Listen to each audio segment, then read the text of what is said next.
Yesu ashimwe bakunzi bazaza Yesu TV, twongeye kugaruka ku muyoboro wacu. Abantu badukunda aho muherereye hose, nongeye kubabwira ngo shalom shalom shalom. Abakunzi bacu abari mu Rwanda, abari hanze y'u Rwanda, turabasuhuje.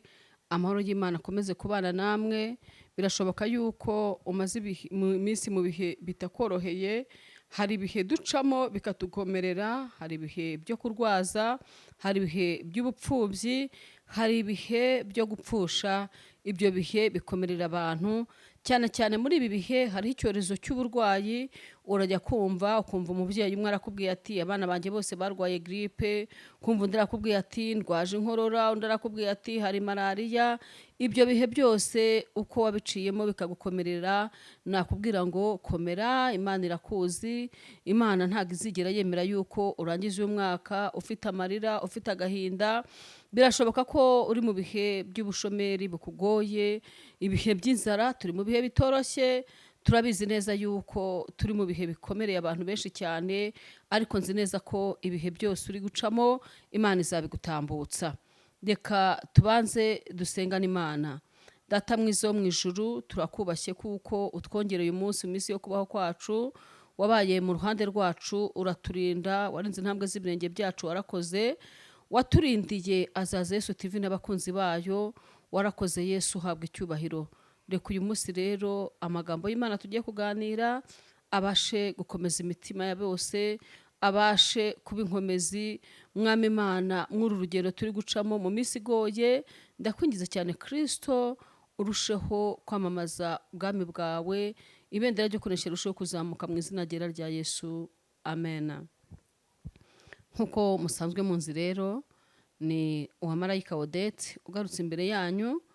Rero ndabizi neza yuko munkunda pe, murankunda. Mubigaragarize muri komanteri ibiganiro ntambutsa. Niba bigufasha cyangwa se bikubaka, bigaragarize muri komanteri. Komanteri yawe ni ukuri ndabona neza yuko tuba turi kumwe. Hari abasoma bakigendera, kandi rwose ntukajye usoma ngo ugende utavuze. Ntukajye wumva iki kiganiro ngo nufungura ikiganiro cyanjye byibuze jya unasuhuza, umbwira uti umeze gute mubyeyi. Bamwe banzi kuri mubyeyi, abandi bazi kuri mushumba, abandi banzi kuri mami, abandi banzi kuri mama Keve, mama Keri. Mbese hari ukuntu abantu bose banzi. Ukunzi kose, unzi kuri mama Erneste, kuri mama Olivier, abo n'abana banjye bose. Ni ukuvuga ngo wabyandika muri komanteri ukansuhuza, nkabona yuko ikiganiro wakirebye. Kukireba rero ni inkunga uba unteye, kandi ngushishikariza no gukora kuri subscribe. Ubu duteye inkunga. Kanda mw'iryo bara ry'umukara, numara gukanda mw'iryo bara ry'umukara ugishayaringe, sheya urabona ahantu iri rwose, ukande no kunzogera. Nzi neza yuko ibi biganiro bizajya bikugeraho umunsi ku munsi, kandi ni ukuri. Niba ufite na stati, ubigishyire kuri stati yawe. Hari umukobwa wanjye nkunda cyane, twiteguye no kumutahira ubukwe, mbonereho no kubatumira. Muzamubona muri komanteri zacu za buri munsi, yandika buri munsi ikiganiro cyose, aragipostinga agishyira kuri stati yiwe. Ikiganiro cyose gisohotse yitwa Nyirandayishimiye Jeannette. Mbonereho ngo utumire.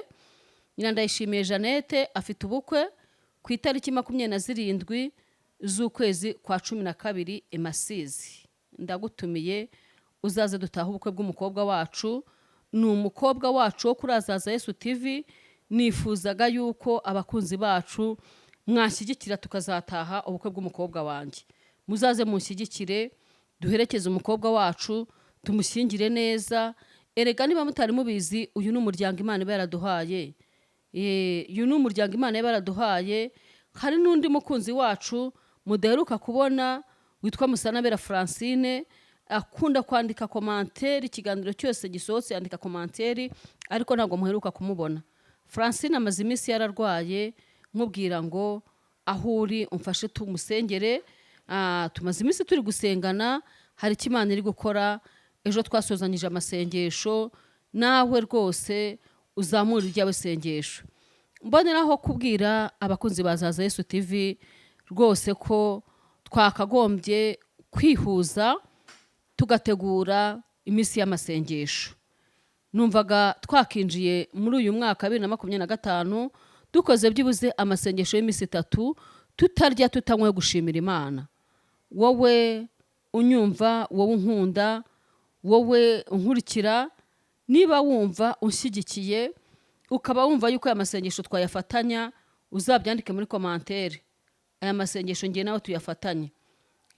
Nimero yanjye iriho, ntuzabishyire kuri nimero yanjye, uzabyandike muri commentaire, ubundi nzabategurira umunsi wo kuyasenga naho tuzayasengera.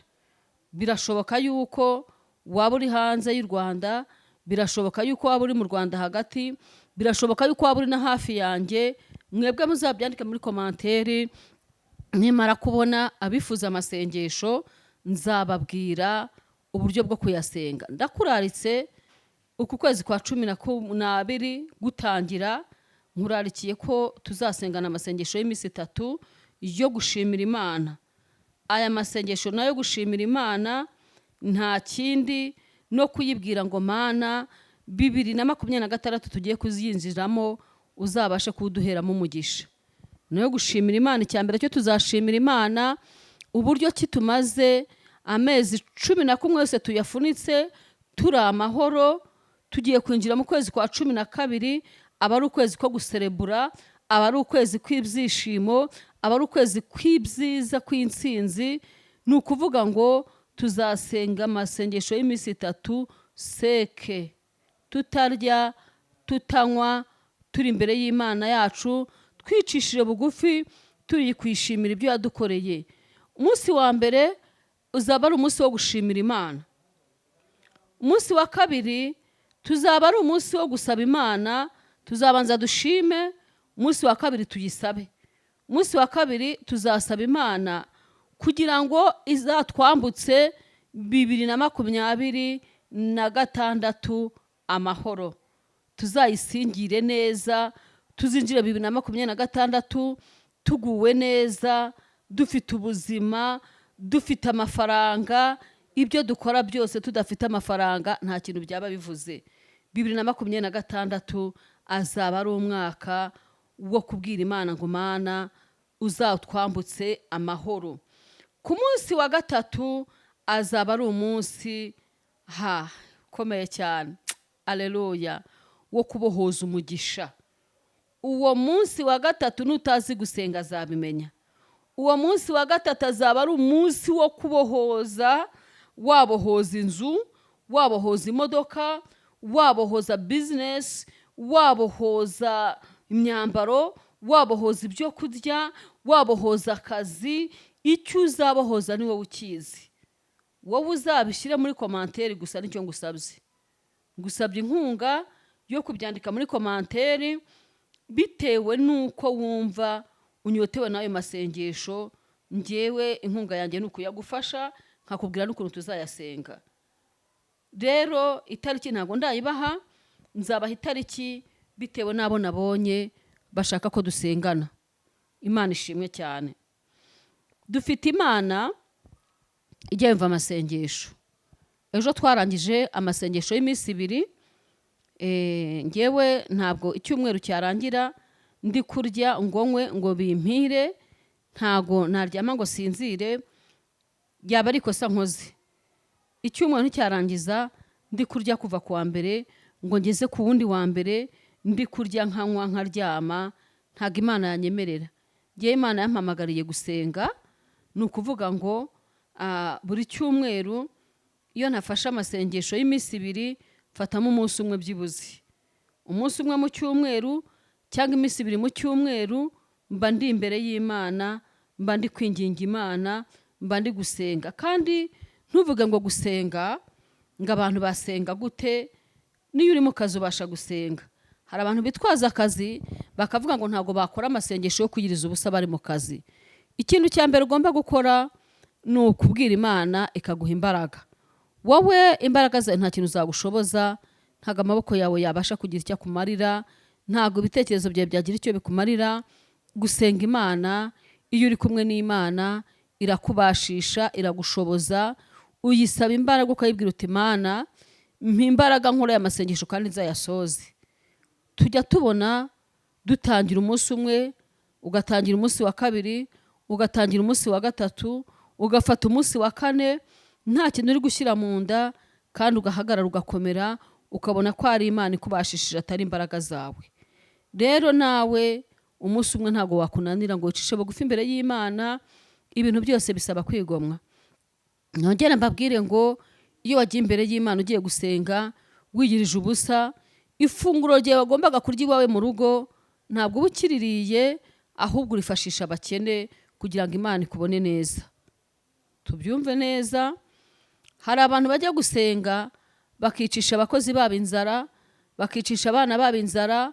Niba bari guteka umuceri ukamubwira ati uyu munsi uteke kawunga utekane n'ibishyimbo, ejo ukamubwira uti uteke ubugari utekane n'ibishyimbo cyangwa se dodo, kandi hari ibyo kurya. Umuceri uri mu nzu, isamaki iri muri firigo, inkoko nziza irimo. Warangiza ya masengesho, babana bamaze iminsi barya ibijumba, bamaze iminsi barya nabi, ugategura za nyama nziza, ugategura ifi nziza, ugategura inkoko nziza ngo nimuze turye, kubera yuko urangije amasengesho. Hariya hantu uba wabeshya Imana. Reka rero nkubwire inshuti yanjye, wowe ushaka kugira ngo Imana ikubone neza, niba ugiye gusenga, abana bawe cyangwa umugabo wawe cyangwa umugore wawe bagaburire neza nk'uko nawe ubwawe wakagombye kuba uri kurya, kuko uri kumwe n'Imana ikubashisha kuronka biriya. Imana iguha ariya amafaranga yo guhaha biriya, niyo uri kumwe nayo. Nurangiza gusenga ariya masengesho, iraguha ibindi, ndetse igukubire, iguha ibirenze ibyo ufite. Mu gihe cyo gusenga rero, umuririmbyi wa 21 yaravuze ngo mu gihe cyo gusenga amasengesho yacu ngo agera kure cyane agatambuka n'inyenyeri. Aravuga ngo umutima w'umuntu ujya kure cyane ushaka kureba Imana. Iyo turi gusenga tuba turi kuganira n'Imana. Iyo turi gusenga tuba turi gukomanga ku rugi rw'Imana. Imana irakingura ikaza kureba abantu bayo barimo kuyihamagara, barimo kuyihendahenda. Iyo urimo kuyihendahenda nta kabuza Imana iraza ikakumva. Imana rero imaze kumva iragusubiza. Imana imaze kugusubiza ni ukuvuga ngo ni hahandi ujya kubona niba wasengeraga umuceri ukabona Imana imanuye manu, iguhaye ibihumbi 10 se, iguhaye ibihumbi 20, iguhaye umufuka w'umuceri, ikagira inzira nyinshi cyane ishishamo, ariko cya kindi wasengeraga ukakibona. Niba wasengeraga ubukode, Imana ijya yigwatiriza, ifite inzira nyinshi icishamo kugira ngo igire gute, ibashe kukwishyurira rya deni kugira ngo izina ryawe ritavyaho urubanza. Rero shuti bakunzi banjye, nakurarikiraga amasengesho. Amasengesho nibwo buzima, amasengesho niyo yatubeshejeho, amasengesho niyo yadutunze. Tugiye kuganira ijambo ry'Imana nk'uko nabibabwiye. Muri iyi minsi hari igitabo turi gusomamo amagambo y'Imana. Alleluya. Iki gitabo ndakigukundishije wowe muntu utariga inyigisho za teoloji, umuntu uzi neza ko atariga inyigisho ya teoloji, namukangurira kujya kuziga, kuko izi nyigisho zidufasha kumenya uburyo ki tubana n'imiryango, kumenya uburyo ki tubana n'abashumba, kuko hari igihe tugendera mu kigare ugasenga ugasoma Bibiliya ariko utarize. Ndagira ngo nkubwire ngo rwose haguruka ujye kwiga. Abigisha baziye ku gihe babasha kugusobanurira ibyo nawe utazi. Tugiye kuganira ku magambo y'Imana. Umutwe waho uravuga ngo gukerensa cyangwa kutamenya agaciro k'ibintu by'umwuka. Gukerensa cyangwa kutamenya agaciro k'ibintu by'umwuka. Turabisanga mu rwandiko rw'Abaheburayo ibice 12 umurongo waho wa 16 n'uwa 17. Havuze ngo kandi hatabaho umusambanyi cyangwa ukerensa iby'Imana nka Esawu waguranye umurage we w'umwana w'ifura igaburo rimwe, kuko muzi yuko hanyuma ubwo yashakaga kuragwa umugisha atemerewe kuko atabonye uko yihana nubwo yabishakaga cyane arira. Imana ishimwe. Turongera dusoma Abami ba kabiri ibice 4 n'ibice 5 havuze ngo nuko amusigaho yinjirana n'abana be mu nzu arakinga, bamuzanira ibyo bintu asukamo. Hepfo haravuze ngo umuntu ukerensa ni umuntu utumbira gusa ibintu bigaragara aho gutumbira no kumenya ibitagaragara ari byo mavuta cyangwa se ubuntu biri mu muntu w'Imana. Umuntu w'Imana biragereranywa n'umushumba ugushumbye cyangwa se umubyeyi wawe wo mu mwuka. Gutegereza guhabwa ibintu bigaragara mu gihe wari ukwiriye gutegereza ku mavuta bituma utakaza intego. Nta wategereza guhabwa amavuta y'umuntu w'Imana ngo akururwe n'ubutunzi bwe cyangwa ngo amugirire ishyari. Akanda gasubiramo, nta wategereza guhabwa amavuta y'umuntu w'Imana ngo akururwe n'ubutunzi bwe cyangwa ngo amugirire ishyari. Hepfo gatoya haranditse ngo akamenyero. Iyo abantu babanye igihe kirekire n'umuntu w'Imana baramumenyera kandi bigatuma batagera ku ntego yabo. Ibyo bishobora gutuma utagihabwa ikintu cy'umwihariko afite. Akamenyero iyo kabonye umwanya muri wowe, iyo utakibona ubuntu bw'Imana bukorera mu muntu w'Imana, umubyeyi wawe cyangwa se umushumba wawe. Aka kantu ndaje ngasubiremo ubashe kukumva neza.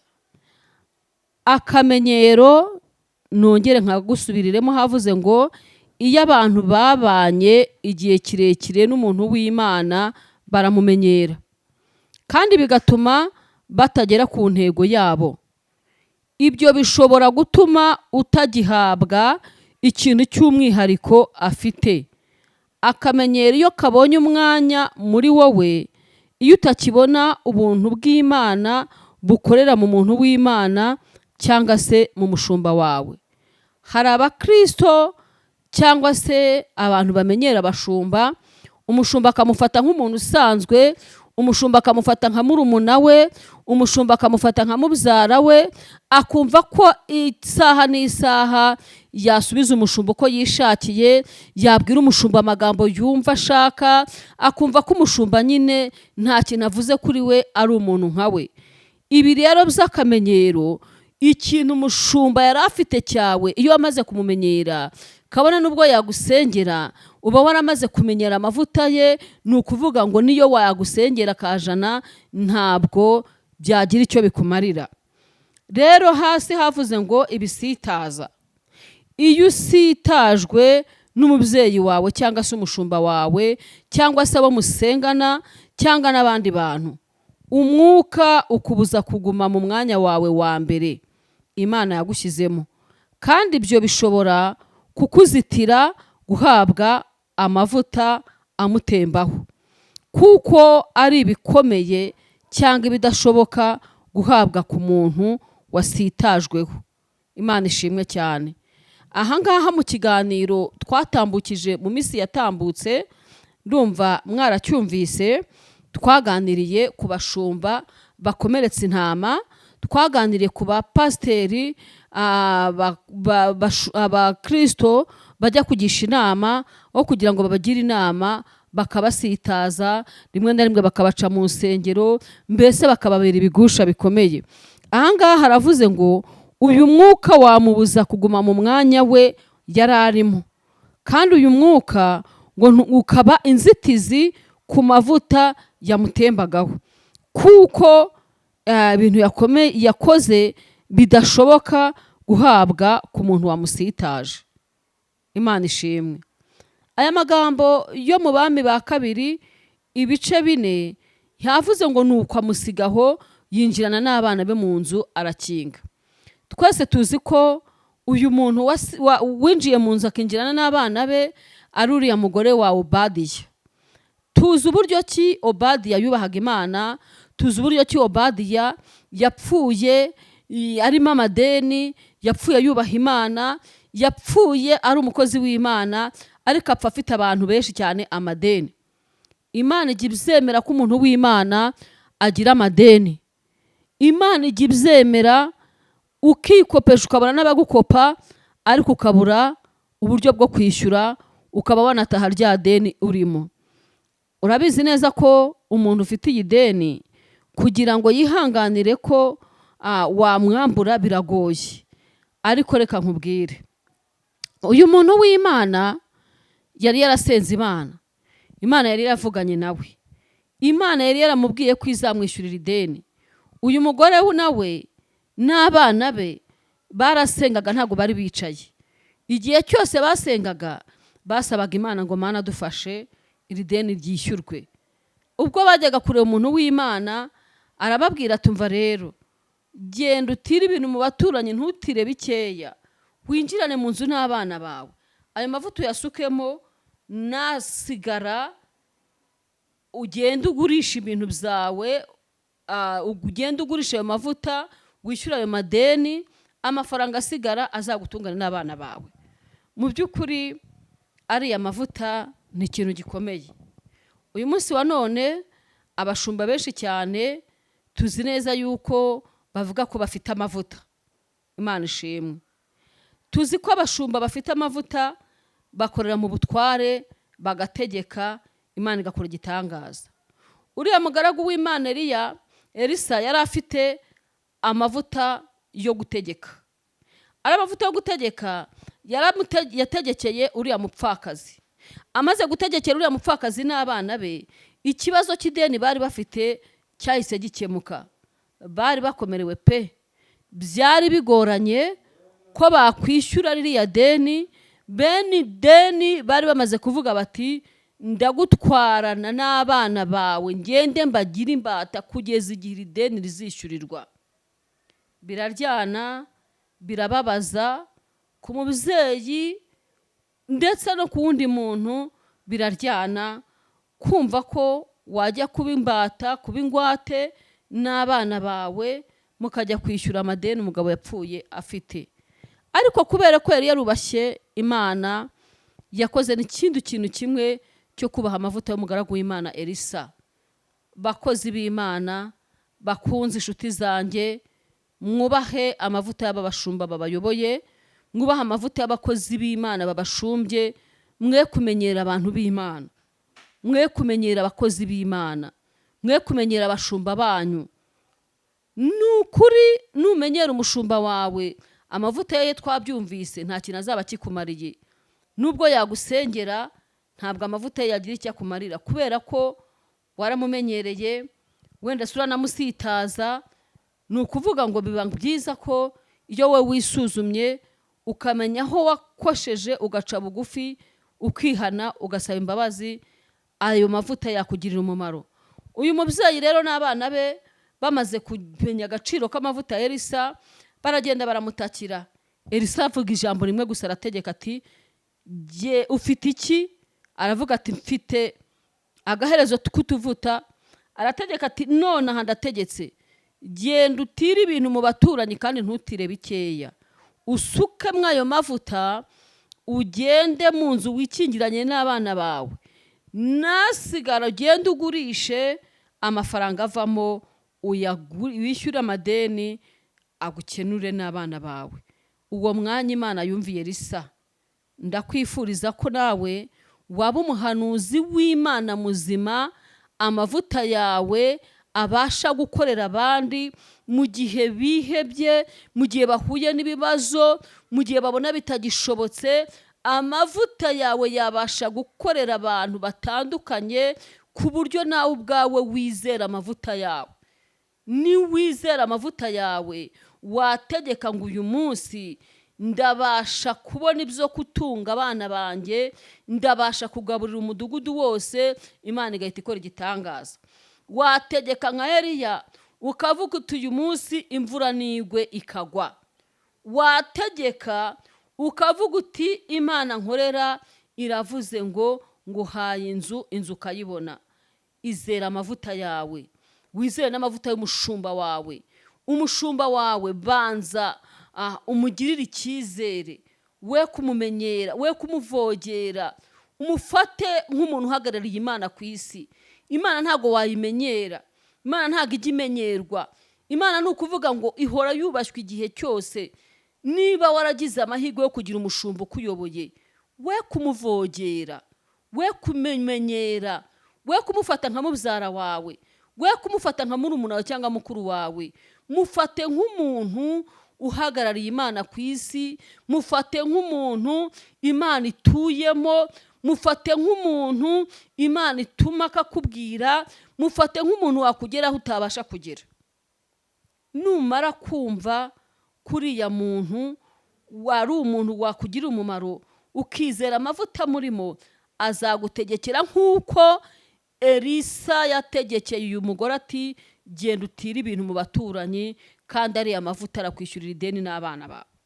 Imana ikugirire neza. Nakwifuriza rero kubaha Imana, ukabaha n'abantu Imana yashyizeho. Nakwifuriza ko uba umuntu udasanzwe mu gihe gisa nk'iki ngiki. Imana izaguha umugisha, Imana izakugirira neza, Imana izagushumbusha, Imana izaguha ibyo bisaba byose. Ndasoje, amahoro y'Imana abane nawe. Nongera kukubwira ngo kuri ariya masengesho turi gutegura, unyemerere niba wifuza yuko twayasengana, uzabyandike muri komantere. Ngiye gusenga, nibyo biryo byanjye. Ibiryo byanjye ni amasengesho.